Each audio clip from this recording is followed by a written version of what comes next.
Hello, सत श्री अकाल, आदाब, नमस्कार। आप सभी का स्वागत है हमारी क्रॉस एंड एस्ट्रो टीम में। जैसे कि हमने देखा है आजकल घरों में सास-बहू के बीच झगड़े बहुत ज़्यादा बढ़ गए हैं, जिसके कारण कि पति समझ नहीं पाता कि वो अपनी माँ की सुने या अपनी पत्नी की सुने। इस कारण क्या होता है कि वो पति अपनी माँ और पत्नी के कारण बहुत ज़्यादा डिप्रेशन में रहने लग जाता है। तो आज हम बात करेंगे इसी विषय पर कि सास और बहू के बीच में कैसे प्रेम पैदा किया जाए। तो इस विषय पर हमारे साथ बात करने के लिए बैठे हैं पंडित सनी कुमार जी। पंडित जी, स्वागत है आपका हमारी क्रॉस एंड एस्ट्रो टीम में। तो पंडित जी, जैसे कि आपने भी देखा होगा आजकल घरों में बहुत ज़्यादा सास-बहू के बीच झगड़े बढ़ गए हैं। जी। तो ऐसा क्या कारण है कि उनके बीच झगड़े होने शुरू हो जाते हैं? देखिए जी, आजकल के समय में क्या होता है कि जो सास और बहू होती है, हुँ, हुँ। क्योंकि जो पति होता है वह तो काम पे चला जाता है, जी। दफ्तर व्यापार करने चला जाता है, सुबह जाता है, शाम को या रात को आता है। तो घर में सिर्फ़ बहू और सास ही होती है। तो क्या होता है कभी-कभी दोनों जब घर में रहते हैं साथ में, तो बाद में बातों-बातों में मनमुटाव हो जाता है, जिसके कारण दोनों में क्या होता है कि मतभेद शुरू हो जाता है, सास-बहू में मतभेद शुरू हो जाता है। क्योंकि आज के समय में देखा जाए, तो क्या होता है कि जो पत्नी होती है, वह चाहती है कि पति सिर्फ़ मेरी ही सुने, मेरी ही बात माने। और जो माँ होती है, जो सास होती है, वह चाहती है कि भी बेटा मेरी ही सुने, मेरी ही बात को माने। बस इसी कारण से दोनों का मतभेद हो जाता है। और एक कारण ये भी देखा जाता है कि जब भी सास और बहू लड़ती है, तो इन दोनों के जीवन की जो कुंडली है, जन्म कुंडली खराब हो जाती है। जी। जैसे कि मान लीजिए कि अगर पति का व्यापार अच्छा चाहिए, हुँ, हुँ। पति का व्यापार अच्छा चाहिए, तो कोशिश ये करनी चाहिए कि जो सास है, सास जो है, वह अपनी बहू को कभी भी गलत शब्द या अपशब्द ना बोले। क्योंकि कहा जाता है कि अगर अगर सास की सेहत अच्छी चाहिए, तो बहू को हमेशा अच्छा रखना पड़ेगा। अगर आपको चाहिए कि बहू हमारी अच्छी रहे, तो कोशिश ये करनी है कि बहू को कभी भी अपशब्द नहीं बोलने चाहिए, कभी भी उसकी निंदा नहीं करनी चाहिए। कहा जाता है कि अगर सास बहू को तंग करती है, नाजायज़ उसे गाली-गलौज या अपशब्द बोलती है, तो इससे क्या होता है, जो पति का जो व्यापार है, उसमें अस्थिरता आ जाती है। व्यापार में क्या हो जाता है, घाटा या किसी न किसी तरह का लॉस होने लग जाता है, जिससे व्यापार में उलझनें बढ़नी शुरू हो जाती हैं। तो कोशिश ये करनी चाहिए कि जो सास होती है, उसको कभी भी तुलना नहीं करनी चाहिए, बेटी के मुकाबले तुलना नहीं करनी चाहिए। उसे यही सोचना चाहिए कि जो मेरी बहू है, यही मेरी बेटी है। और बहू को भी इस बात का विचार करना चाहिए कि वह मेरी माँ, असली माँ है। मतलब कि अपने जो मायके की माँ होती है, उसको तो माँ है ही है, लेकिन जो धर्म की माँ है, उसको अपनी असली माँ माने।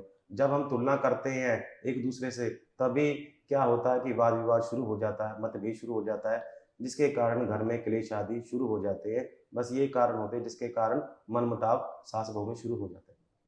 तो जैसे कि पंडित जी हम बात कर रहे हैं कि सास-बहू के बीच झगड़े होने लग जाते हैं। तो क्या कोई ग्रह भी ज़िम्मेवार होता है कि सास-बहू के बीच झगड़े होते हैं जिसके कारण? देखिए जी, जन्म पत्री में अगर देखा जाए, जन्म कुंडली में जो दूसरा भाव होता है, वह धन का और परिवार का सुख का बताता है कि धन कैसा रहेगा और परिवार कैसा मिलेगा, अच्छा मिलेगा, बुरा मिलेगा, कैसा मिलेगा। जी। और जहाँ तक देखा जाए, बृहस्पति बृहस्पति ग्रह ऐसा ग्रह होता है जो दाम्पत्य जीवन को अच्छा बनाने में सहायक होता है। अगर बृहस्पति पाप ग्रहों के साथ युक्त हो या फिर 6, 8, 12 इन भावों में अगर पाप ग्रहों के साथ युक्त हो, तो क्या होता है दाम्पत्य जीवन में, या ऐसा भी देखा जाता है कि परिवार में कलह क्लेश की बाधा उत्पन्न हो जाती है। इसके लिए अगर सभी ग्रहों को नहीं हम कह सकते, सिर्फ़ जो बृहस्पति है, अगर हमारा वह भी शुभ चलता रहे, तब भी जो घर में जो क्लेश होते हैं, उसमें न्यूनता आ जाती है। तो कोशिश ये करनी चाहिए कि जो नवग्रह हैं, उनमें से जब भी हम जन्मपत्री दिखाएँ, तो दूसरे भाव में जो भी ग्रह हो, उसका हमें जाप, पूजन, दान-पुण्य अवश्य करना चाहिए, ताकि जिस कारण हमारे घर में जो समस्या आ रही है, वह शांत हो जाएगी। पंडित जी, जैसे हमने सुना है कि जिस घर में ज़्यादा झगड़े हों तो उसका कारोबार पे भी इफ़ेक्ट पड़ने लग जाता है। हाँ जी। तो जैसे कि सास-बहू के बीच में ज़्यादा झगड़ा रहेगा तो उससे क्या पति के कारोबार पे भी कुछ फ़र्क पड़ता है? जी। देखिए जी, जो स्त्री होती है, जो पत्नी होती है, धर्मपत्नी, वह जन्म पत्री में देखा जाए तो शुक्र का प्रतिनिधित्व करती है, यानी यानी कि शुक्र का। जी। कहा जाता है कि जिस घर में स्त्री का अपमान होता है, कहता है उस घर का जो प्रसाद है देवता वे ग्रहण नहीं करते। हुँ, तो हुँ। कहा जाता है जो धर्मपत्नी होती है वह घर की लक्ष्मी होती है। अगर हम घर की लक्ष्मी को ही हम सताने लग जाएँ, दुखी करने लग जाएँ, हुँ, तो हुँ। क्या होता है? तो इससे ब कहते हैं कि जो स्त्री होती है घर को स्वर्ग भी बना सकती है और नर्क हुँ, भी वही बना सकती है। जी। जिस घर में स्त्री का अपमान होता है, तो आप निश्चित मानिए कि ऐसे घर में क्या होता है कि जो व्यापार होता है या काम होता है या किसी भी तरह का अगर छोटा-मोटा कोई जॉब, बिज़नेस आदि कुछ भी कर रहे हैं, तो उसमें बाधा उत्पन्न होनी शुरू हो जाती है। कारण सिर्फ़ यही होता है कि पत्नी का हम यथोचित सम्मान नहीं करते। जहाँ पर आदर-सम्मान की कमी होने लग जाती है, वहाँ पर पति का जो व्यापार है, वो दिन-ब-दिन नीचे गिरने शुरू हो जाता है। तो कोशिश ये करनी चाहिए कि जो पत्नी है, पहली बात उसको हमेशा सत्कार करना चाहिए, विश्वास करना चाहिए, कभी भी उसकी भरी सभा में निंदा नहीं करनी चाहिए। जो जब तक अपनी पत्नी या स्त्री पक्ष, माँ, बहन और पत्नी इन तीनों का घर में यथाउचित मान-सम्मान करता है, तो जातक का दिन-ब-दिन तरक्की प्राप्त होती है और उसके व्यापार में भी सफलता प्राप्त होती है, जिससे घर में सुख और आनंद का वातावरण बन जाता है। बस शर्त यही है कि पत्नी को जो धर्मपत्नी होती है, कभी भी उसकी निंदा शब्द नहीं बोलने चाहिए, जो कि कहीं न कहीं जाके व्यापार का पतन होने का कारण बनता है। ठीक है। तो पंडित जी, जैसे सास-बहू के रिश्ते में हमेशा मिठास रहे, उसके लिए हमें किस ग्रह को खुश करना चाहिए और कैसे खुश करना चाहिए? देखिए जी, जो बृहस्पति होता है, उसका जो अगर बृहस्पति को शांत करना, खुश करना, बहुत प्रसन्न करने के लिए बहुत ज़रूरी है। पहली बात तो ये कोशिश करनी चाहिए कि जो बहू होती है, वह मस्तक पर हल्दी का तिलक या फिर वो कोशिश करे केसर का तिलक ही लगाए, क्योंकि जो हल्दी और केसर होता है, ये देवगुरु बृहस्पति का प्रतिनिधित्व करता है। तो जब भी पत्नी जाती है, अपने सास के पास जाती है, अपने घर में कहीं भी काम कुछ भी करती है, तो कोशिश ये करनी चाहिए कि उसके मस्तक पर हल्दी का या केसर का तिलक अवश्य होना चाहिए। इसके अलावा कोशिश ये करनी चाहिए कि जब भी बहू खाना बनाती है, तो खाना बनाते समय जब तवा रखती है, हुँ, तवा रखे, तो जब तवा पूरा गर्म हो जाता है, तो उस पर ठंडे पानी के छींटे देने चाहिए। जी। छिट्टा देने के बाद क्या होता है, जो पानी जो भाप बन के उठ जाता है, हुँ, हुँ। उसके बाद रोटी परोसनी चाहिए और ये भी कोशिश करनी चाहिए कि जो पहली रोटी होती है वह श्वान यानी कुत्ते को देनी चाहिए। जो आखिरी रोटी बने कहते हैं वो गाय को दे सकते हैं या किसी पंछियों को दे सकते हैं। अगर पहली रोटी और आखिरी रोटी पशुओं को दान कर दी जाए, तो इससे क्या होता है, जो घर के सदस्य जो खाना खा रहे हैं, उनका जो मस्तिष्क है वह शांत रहता है, ठंडा रहता है, जिसके कारण वह कभी भी लड़ाई के बारे में नहीं सोचते। अगर इस बात का भी ध्यान देना चाहिए कि अगर सास और बहू में मतभेद हो रहा है, किसी न किसी तरीके का, तो जो बहू होती है, उसको सूर्य को अर्घ देना चाहिए, सुबह उठकर अर्घ देना चाहिए और निवेदन करना चाहिए सूर्य भगवान से कि हे प्रभु, जो मेरी सास है, सासू माँ है, उसको सद्बुद्धि प्रदान करे, वह मेरे साथ प्रेम के साथ रहना शुरू करे। ये पहला उपाय है। जी। दूसरा उपाय आप ये कर सकते हैं, अगर लगता है कि जो सास है वह तंग कर रही है, नाजायज़ ही तंग कर रही है, जिसके कारण पति-पत्नी दोनों में मनमुटाव हो रहा है, झगड़ा हो रहा है, तो कोशिश ये करिए कि एक भोजपत्र लीजिए। भोजपत्र लीजिए, अगर भोजपत्र उपलब्ध नहीं हो रहा, तो आप एक कागज़ ले लीजिए, सादा कागज़। जी, उसको क्या करना है, लाल पेन या लाल कलम से आपने उस पर सासू सासू माँ का नाम लिख देना है। जी, सासू माँ का नाम लिखने के बाद उस पर्ची को फ़ोल्ड करके क्या करना, आपने शहद की डब्बी में डाल देना है। शहद की डब्बी में डाल देना, शहद की डब्बी में इसलिए डालना ताकि उनके साथ हमारा जो स्वभाव है मधुर रहे, मिठास बनी रहे। तो फिर क्या करना है, जो शहद की शीशी जिसमें सासू माँ का नाम लिखा गया है, लाल पेन या लाल स्केच आदि से, आपने क्या करना, जो शीशी है उसको आपने शनिवार के दिन जो पीपल होता है, पीपल की जड़ में या ज़मीन के नीचे उसे दबा देना चाहिए। इससे क्या होता है, जो उनका जो सास-बहू का जो संबंध है, वह शहद की तरह मीठा होने लग जाता है।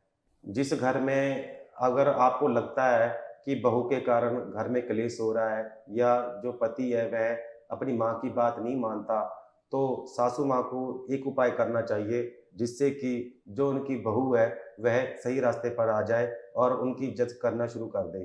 सासू माँ को ये चाहिए, जो सासें अपनी बहू से परेशान हैं, जो उसे दिन ब दिन तंग करती रहती हैं, उनको कोशिश करनी चाहिए सासू माँ को कि हो सके तो पीले रंग का जो होता है वस्त्र होता है, सवा मीटर कपड़ा लेकर उसमें चने की दाल डालकर और कोशिश करनी चाहिए कि थोड़ी-सी हल्दी की एक गाँठ बीच में डालकर उसको किसी भी विष्णु भगवान के मंदिर में या कृष्ण के मंदिर में दान करना चाहिए। इससे क्या होता है, अगर बहू द्वारा किसी तरह की प्रताड़ना हो रही है, जिसके कारण सासू माँ को मानसिक कष्ट हो रहे हैं, वह दूर हो जाते हैं। एक उपाय कर सकते हैं दूसरा कि सासू माँ कोशिश करे जो गाय का गोबर होता है, उसको सुखोकर उसका दीपक बना ले।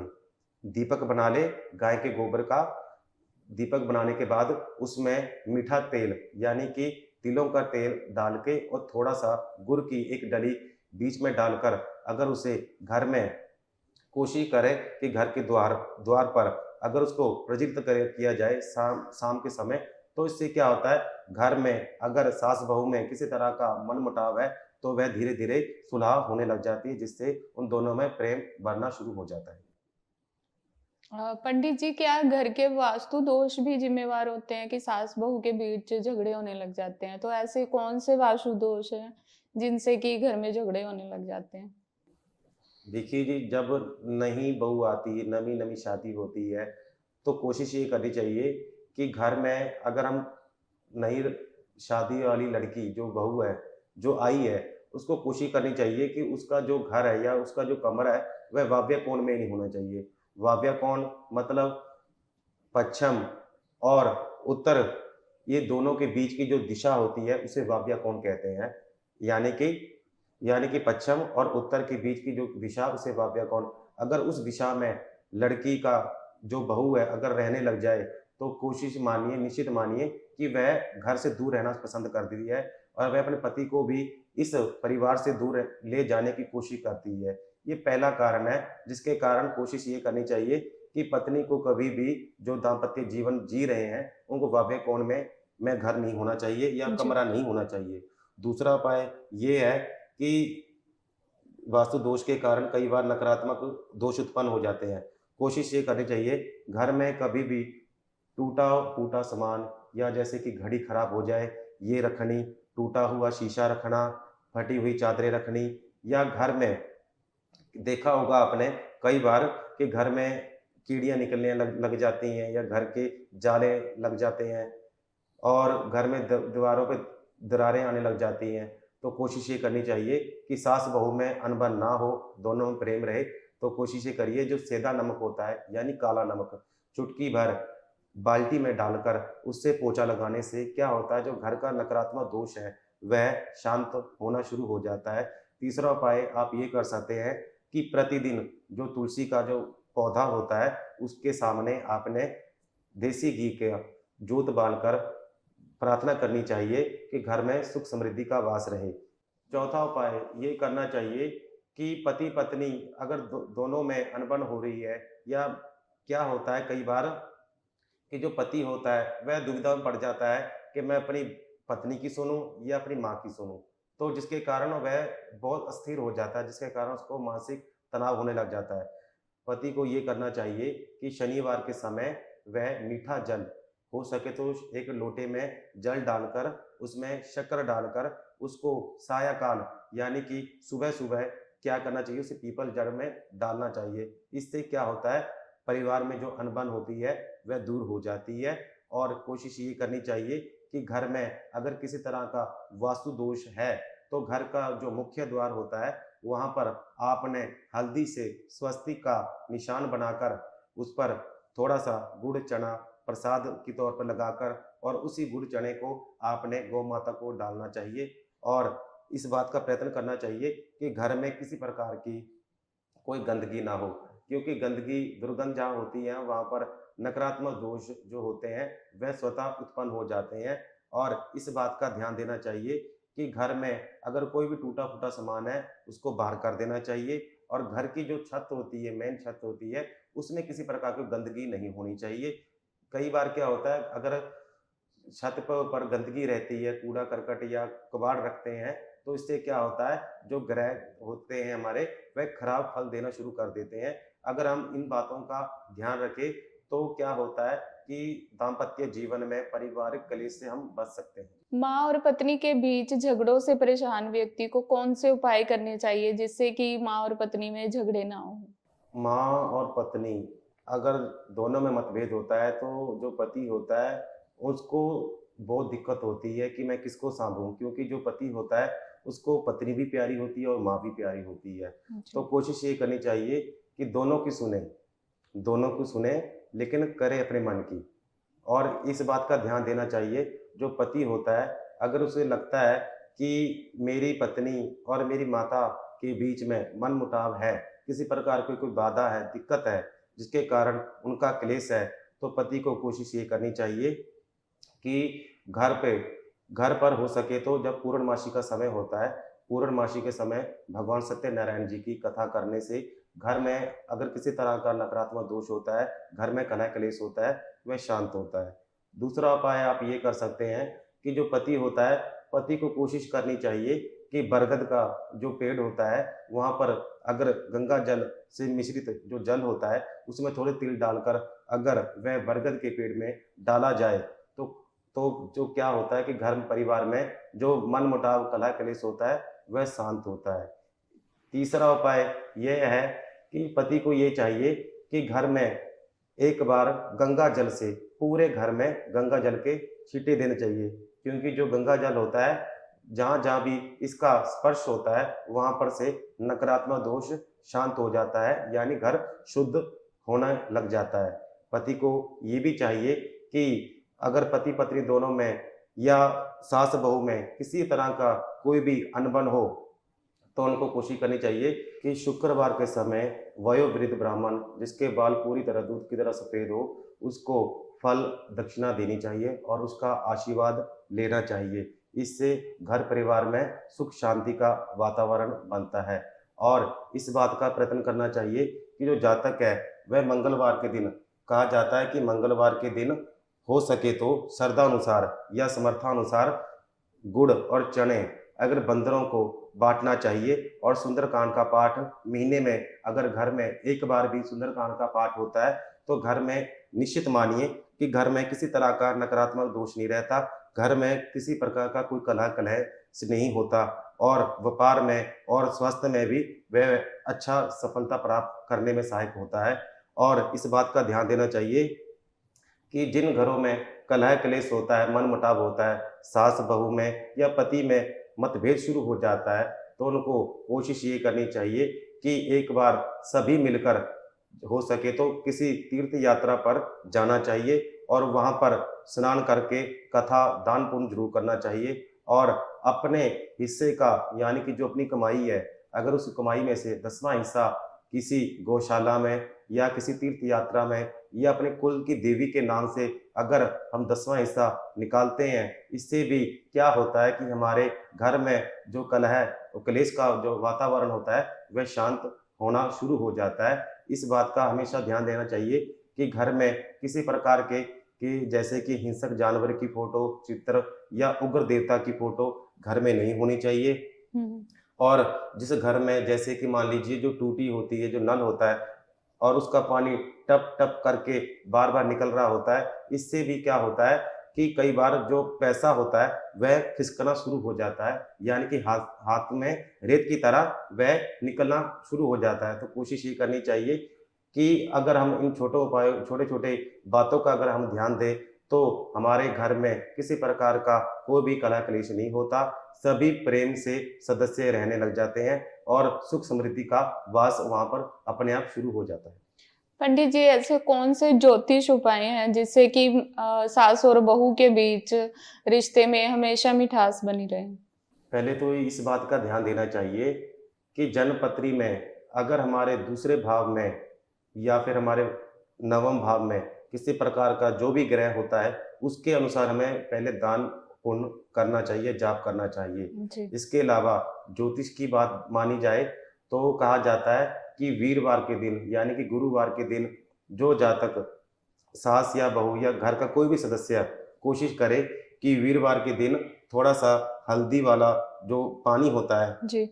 उसमें थोड़ी सी चने की दाल होती है वो डालकर क्या करना है, आपने सुबह रविवार के दिन आपने उस जल को जो केले का जो पौधा होता है उसकी जड़ों में ओम नमो भगवते वासुदेवाय मंत्र का जाप करते हुए वह समर्पित करना चाहिए। और इस बात का प्रयत्न करना चाहिए कि घर में अगर किसी प्रकार का दोष लग रहा है, महसूस हो रहा है, तो उसकी शांति के लिए नवग्रह शांति पाठ या हवन कराना चाहिए। और घर में कोशिश करनी चाहिए कि घर में अगर कोई मूर्ति है, कोई अगर छोटी या बड़ी किसी प्रकार की कोई मूर्ति है, उसकी साफ-सफाई निश्चित होनी चाहिए। क्या होता है कि घर में जो पूजा का स्थल अगर हमारा खराब होता है, मान लीजिए वहाँ पर कुछ गंदगी होती है या दुर्गंध होती है, उसके कारण भी घर में और ग्रह दोष हमारे खराब होने शुरू हो जाते हैं।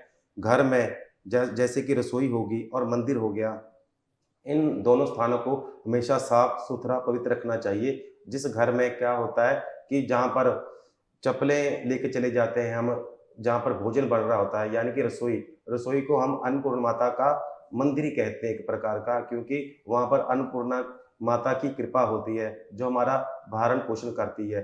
तो प्रयत्न ये करना चाहिए कि रसोई में जब भी जाना हो, तो जूते-चप्पल लेकर नहीं जाना चाहिए। इससे क्या होता है कि घर में नकारात्मक दोष शुरू हो जाते हैं। और जब भी घर में खाना, प्रसाद बनता हो, तो बहू को ये कोशिश करनी चाहिए कि प्रेम से बनाया जाए। मंत्र मतलब यानी कि मन में ओम नमो भगवते वासुदेवाय मंत्र का या गायत्री मंत्र का, यानी कि प्रसन्नचित्त होकर ही भोजन बनाना चाहिए। जिस घर में जो भी स्त्री भोजन बनाते समय कलह, क्लेश और गुस्से से भोजन बनाती है, तो क्या होता है, जो खाना बना रहा होता है, उसकी जो नकारात्मक ऊर्जा होती है, वह सारी उस भोजन में चली जाती है। और जो भोजन जो भी व्यक्ति ग्रहण करता है, उनकी बुद्धि भी वैसे ही गर्म होनी शुरू हो जाती है, तो जिसके कारण कलह क्लेश हो जाता है। और ग्रहों का जहाँ तक विचार किया जाए, तो इसमें कोशिश ये करनी चाहिए, या तो रामायण का पाठ महीने में 1 बार या फिर 6 महीने में 1 बार अवश्य कराना चाहिए। इसके अलावा